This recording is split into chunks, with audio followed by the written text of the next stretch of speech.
Hello guys! Welcome sa Ate Wells Vlog. Don't forget to like, to comment, and click the bell para updated kayo sa mga video ng video.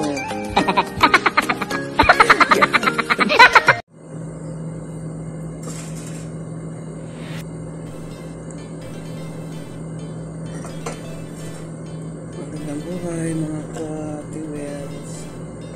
Kape tayo. Hindi makita yung ano.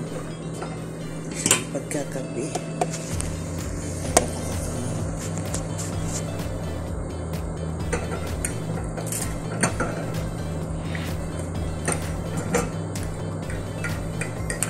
Kagabi, nagpa-plansa yung aking amo.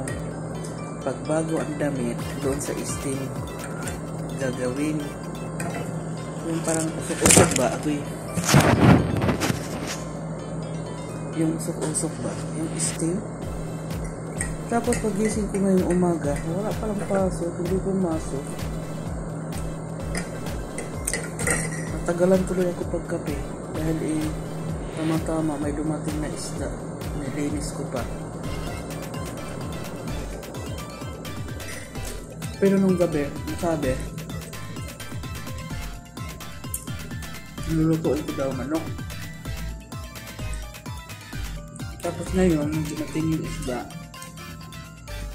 galing sa kaibigan ng tindero ni Sir.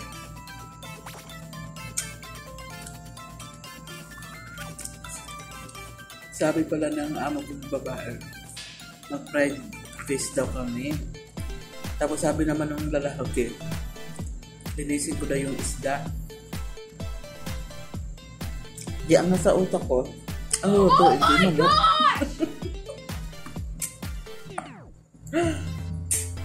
Gaya yung sabi niya kagabi.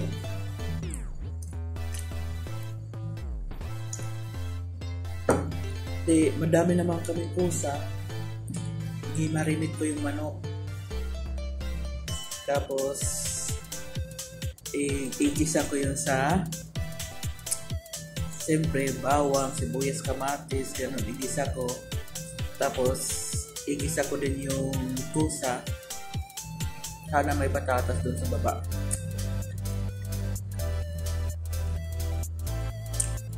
Igisa ko din yung manok pa brown kunti bago ko i-oven. Diba?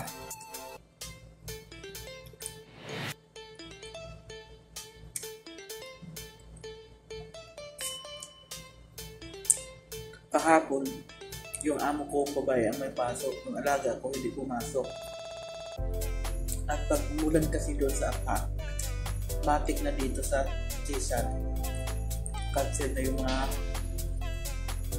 school.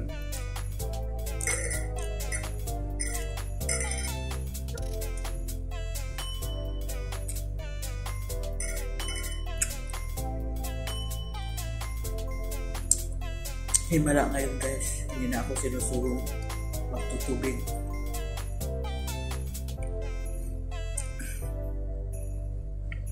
Kasi nung kasing Ramadan, hindi pa kami tapos magluto. Dahil may oras nga. Lalo na yung sambusa. Huwag mo agad pritusin. Pritusin mo yung mga quarter na. Quarter to Alok Akbar. Tapos, ang gawa ko naman kanya, hinugasan ko yung mga sa lababo. Ang hindi ko lang maano, dahil konting oras na lang Pagkatapos kumain, lilinisin ko naman lahat yun. Pwede punta ko sa labahin ko. Nagwawasing. Panay naman ang lihi ng alaga ko. Aba, sigaw-sigaw yung aking amo.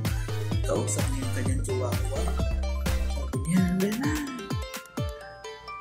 yung i-vacuum mo tong carpet dito sa kusina. Sigaw din ako.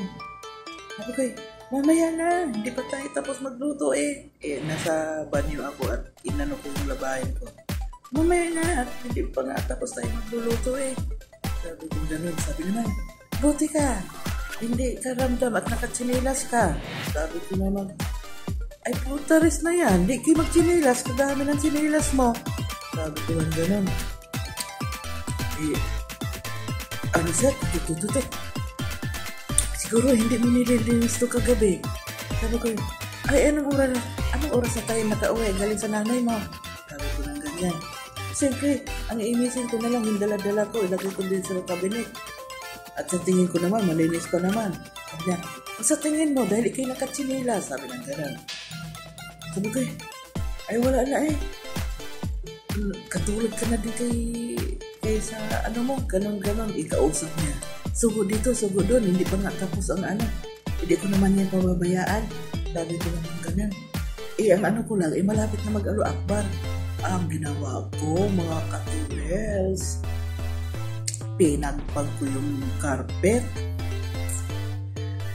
gimasyin ko, tapos inalis ko yung carpet dun sa sahig, nilagyan ko ng tubig, sinabon ko, nilagyan ko ng sunrox, saka dito, sabi ko di wala siyang reklamo ipadandaan siya, bahala ka, madulas ka dyan, sabi ko lang ganun. Tapos yung carpet na yun, dinala ko sa labas, doon ko nilabahan, brass, nagula akbar na. Sabi ko, bahala ka dyan, mag ano ka dyan, ikaw pa yung mag-ano ng, yung supra, dahil yung pinakamantil ba, at sa side naman kami nakain. Bahala ka dyan, mag-dalas-dalas, sabi ko lang ganyan. Pag alam nila na ako hindi na nila ako tatawagin. Tinitingnan ako ng amo kong lalaki. Sabi na, kakain na tayo. Sabi ko, di kayo kumain. Ay, di pa tapos ang trabaho pinapalinis na. Sabi ng ganun. No, di, wala na. Mabuti, tiniraan nila ako. Pero di ganun. Buhat noon. Di na sabi ko hindi pa tapos ang luto, ipapalinis. Wala na bang regalo pag Ramadan na? Sinabi ko talaga nun, katulad ka na din sa iyong kaibigan. Ganon. Wala na bang bigay-bigay? Sabi ko lang ganon. Ikausap niya. Kaya may nalaman ako.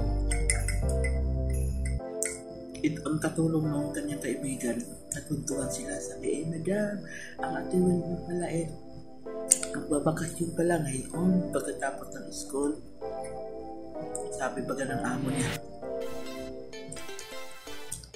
Siguro, pero baka naman hindi na yung babalik dahil may problema sa mata. Sabi ba kang ganun? Sabi ko, sinabi ng mga kaibigan ko nung nagalit siya sa amo niya. Kung hindi pala siya nagalit sa amo niya, hindi pala niya sasabihin sa akin. Sumama ang loob ko sa kaibigan ko. Sabi ko, mabuti na lang din nung araw na yun. Pupunta yung mga amo ko sa ama, isasama ako. Sabi ko, ilang araw tayo doon. Sabi niya, balik tayo agad. Dahil kung babalik agad, hindi na ako sasama dahil nakakaliyo.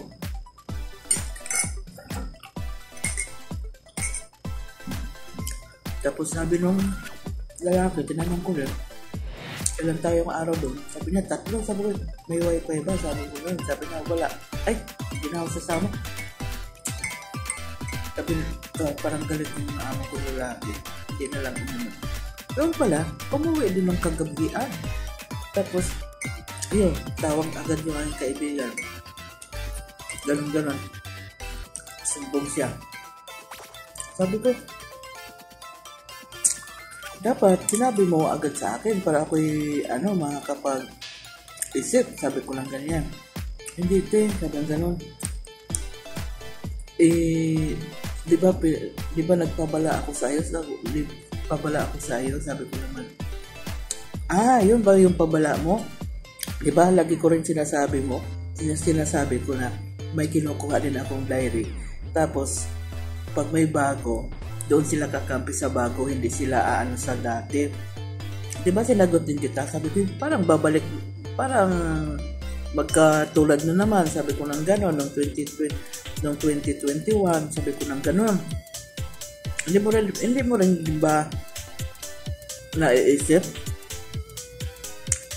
na baka ikaw ikatulad din ng aking best friend, di ba? Sinabi ko rin, sabi na hindi siya umimik. Dapat kahit pinabalaan ka ng amo mo na huwag nang isumbong kung ano yung pinag-usapan niyo, tayo na yung magkakampihan di ba nung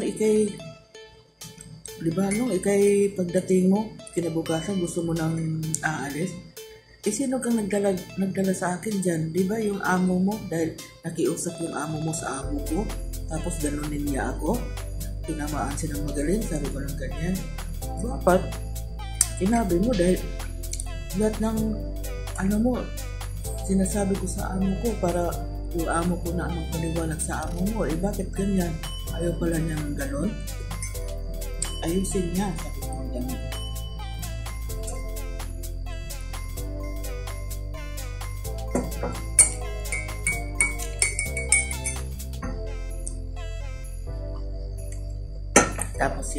Tapos doon ko nasabi sa amo ko lalaki dahil naglinis ako doon sa hangout niya. Nag-video ako.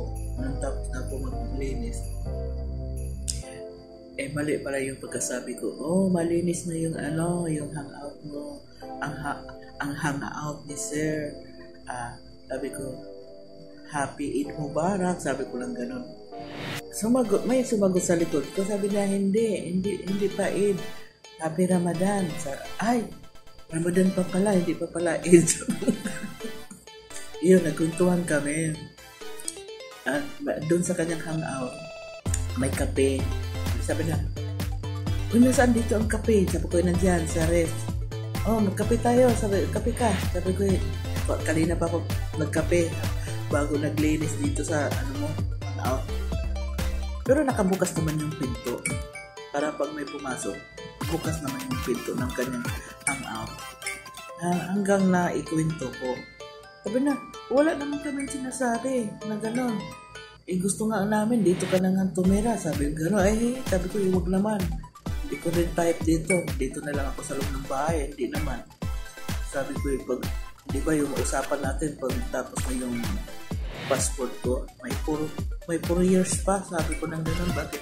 Sabihin niya, pasalamat. Sabi ko, alam mo sir, yung si Madam Hangga, sabi ko, pasalamat ka nga siya dahil inaano ko yung katulong niya na pag nandito pa ako, huwag kang aalis dyan. Sabi ko gano'n. Ngayon, aalis. Sabi ko, hindi ko rin alam.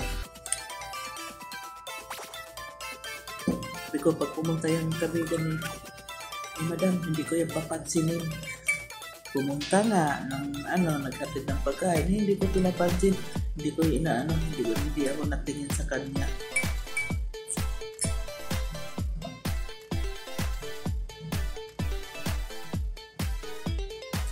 Ngayon tapos ng Ramadan, hindi pa nakapunta dito sa bahay namin. Hindi pa nakapunta. Thank you for watching. Tapos na ako mag-cafe. Bye! Hello mga P-Wells, thank you for watching my YouTube channel. Don't forget to like and share, comment. Ang hindi pa nakashare at comment, please subscribe. Happy Wells Vlog. I love you to all the appreciate.